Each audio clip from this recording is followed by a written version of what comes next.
Welcome back into the GSMC Sports Podcast.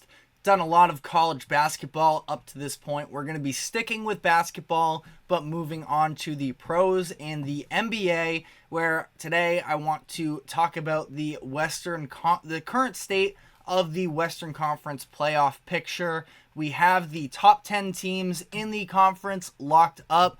The Rockets have officially fallen out of contention for that final play-in spot. A very nice run to try and make it competitive at the end there, but ultimately they were coming back from a lot. They put themselves in a hole about midway through the season, and they were just unable to really recover from that. So the Warriors have officially claimed the 10 seed. I don't think that there's a real chance they could move on past that, so they're going to have an uphill battle from here in terms of making the postseason. A very interesting matchup tonight where they will be playing against the Lakers, who sit as the 9 seed. If the Warriors want any chance of being able to climb up into a position to have home court advantage in the 9 versus 10 game, tonight is the time to make that happen. We'll see what takes place there. I believe that the Lakers are going to be able to bring back their star players. LeBron James missed their last game, and Anthony Davis ended up leaving partway through because he was dealing with an eye injury. So he only played 12 minutes in that game.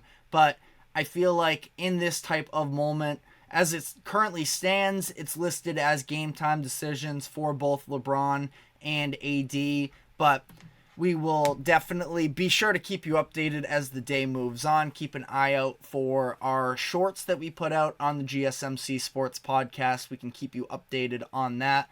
But as things currently stand, looking at specifically the play-in tournament, it seems like there are 5 teams that are hovering around this threshold. Of course, one of those teams are going to avoid it altogether.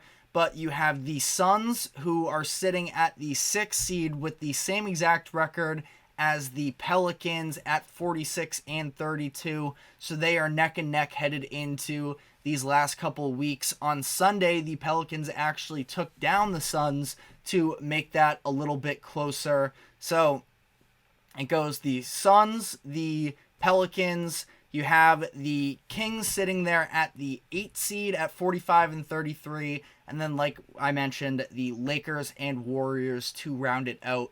So should be a very interesting race here down the stretch. Out of this group, I feel like if I were to have to pick one team in particular to miss the playoffs, well, I guess I think the Kings are probably the worst team out of this group, which is why it's so important for them to hang on to either the 7 or 8 seed to avoid the 9-10 game where one loss and they're out. If they get a couple chances at this, there's definitely a chance, because the Kings aren't a bad team necessarily by any means. I feel like I've been a little bit down on them as of late, and I don't mean to. I love the Beam team and the energy that the Kings play with. I think they're a very fun story, but losing Malik Monk does definitely hurt them a lot in this case. He was my front runner for the 6th Man of the Year award, and they're just not necessarily the same team outside of him. It's very centric around Sabonis and Fox, who are both, all-star caliber players. I'm a big fan of Keegan Murray as well. I just don't know in a very stacked Western Conference if they have the juice to necessarily make a run here. But again, they have a chance to put themselves in a very solid position here if they can continue to finish out their season on a high note. They're going to be facing off against the Pelicans actually later this week. That should be a big-time matchup for that seeding as well. They also have the Suns on their schedule to come as well on Thursday and Friday, a little back-to-back situation there, which isn't necessarily ideal for Sacramento, but both home games at least, I think that the Suns are definitely gettable as well. I just had this debate last night with one of my friends about the idea of what the Suns necessarily look like going forward in the playoffs and how much faith we really put into them going forward. I wanted to sort of just talk this out here, where I was listening to a Bill Simmons podcast, Bill Simmons of The Ringer. He did a podcast yesterday, and he was talking about sort of the diminished value of this big three term. And to me, the big three is definitely a little bit of an overused term, but I feel like it's more of a marketability thing than pure talent alone.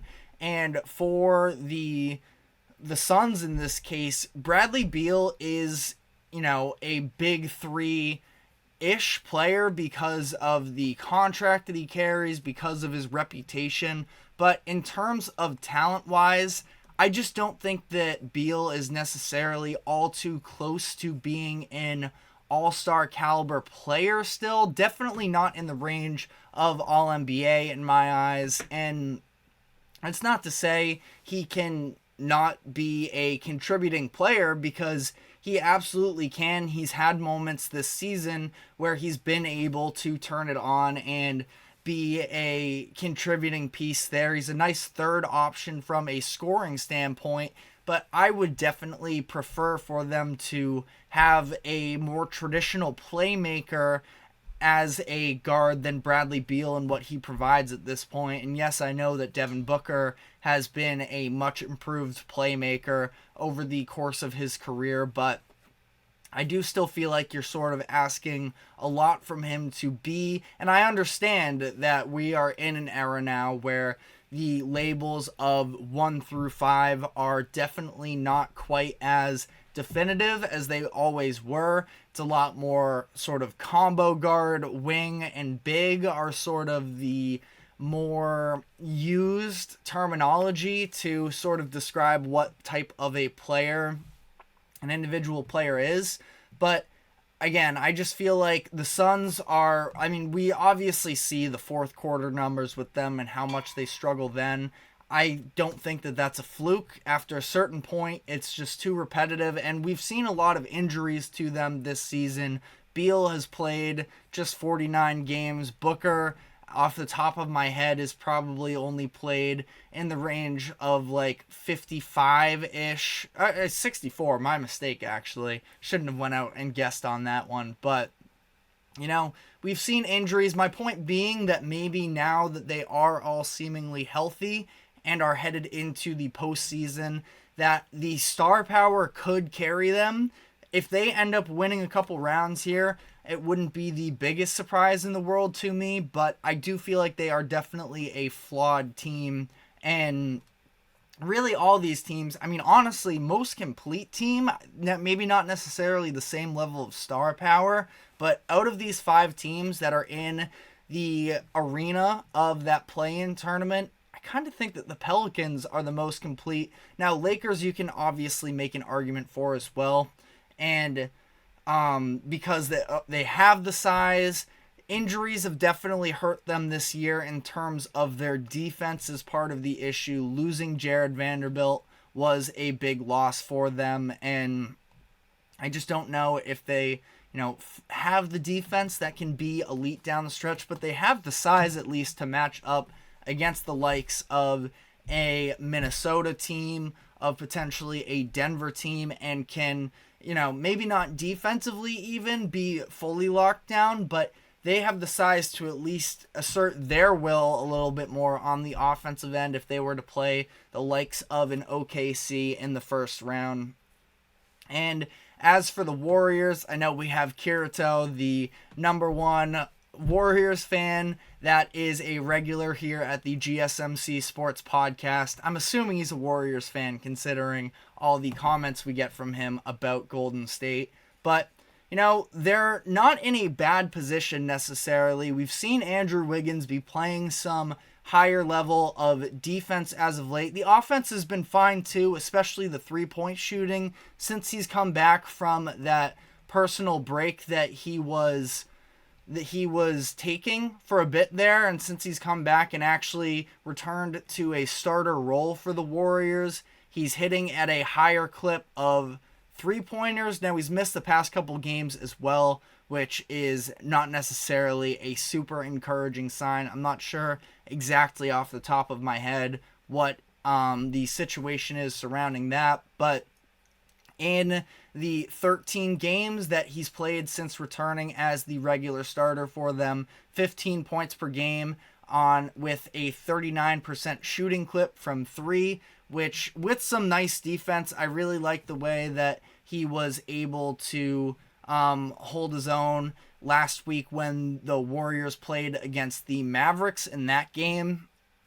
So the Warriors, it's sort of hard to fully turn the page on them considering the pedigree that sort of surrounds that Golden State team, but they are definitely undersized. They have loads of talent that could potentially, lift them up, and in some of these one-game series during the play-in tournament, you have Steph Curry, who can get hotter than anybody else from the floor when he's feeling it, but it's also sort of, I think it's a real toss-up. I think that matchup against the Lakers is going to be incredibly tough, especially in LA, and I would have a little bit of a hard time thinking that the Warriors pull off that game, but really time will tell. I guess final note here on the Lakers is just the idea of whether or not they can make a run here. Last season, they were in a very similar position where they came out of the play-in tournament, were the 7 seed, and made their way to the conference finals. The idea of whether or not they can do that again, I don't think so. If I were to sort of make my stamp on it, I would say no. I don't think that they're going to make the Western Conference Finals. Last year they got a little bit of a disjointed Warriors team as well in the second round. In the first round, they had a matchup against a Grizzlies team as the 2 seed that was without their starting center. So they had a big time size advantage, the advantage of their experience versus Memphis's youth. If the Warriors could somehow find their way into getting OKC in the first round, I could definitely see an upset there. I'm curious, actually, who would be favored according to Vegas if that were a first round matchup. But as things currently stand, it doesn't look likely that that is going to actually take place. But I just feel like some of those middle tier teams are just better than what we saw from the Warriors last year in terms of, call it the 2 through 5 seeds, that I feel like there's a lot more talent. Is it impossible? Definitely not. We've seen LeBron James be able to still sort of reach into that vintage stuff from him and be able to take over games in small bursts. How well is he going to be able to do it still? I'm not betting against him and his personal ability, but again, I do have real concerns with the defense of the Lakers, and I guess we'll just have to see how this all plays out in the West. Definitely going to be very interesting. Last thought here, I know I did a Crafting the Perfect Playoffs segment about last week or so. You can go check that out. But as far as who is remaining in that 7 through 10 range, I really want to see the Pelicans in the playoffs. I think that they're an up-and-coming team. Zion is playing unbelievable as of late, making a little sneaky case for All-NBA as the season winds down. He was tremendous in that game against the Suns over the weekend, and assuming they can have Brandon Ingram back and healthy, which I know the healthy part of it is definitely a big-time question mark with the Pelicans, but if they are fully loaded there, I think the Pelicans can push just about any team in a series. And then, as much as I I don't really have a super strong preference between the Lakers and the Warriors. I guess I would go with the Lakers because of the fact that I think that they can be more competitive than the Warriors in a series, but they are both sort of in that same category as for the experience, the pedigree with them. It's hard to sort of overlook either team, but it seems as if one of the two are going to have to go as they are currently slated to match up in the 9-10. We'll see how the seedings change as the rest of the season goes on, but for now we are going to be taking our final break, and when we come back on the other side, going to be diving into some baseball and the MLB and the very strange phenomenon that is taking place as far as the injuries to starting pitchers. So we will dive into that. Stick with us and we will be right back.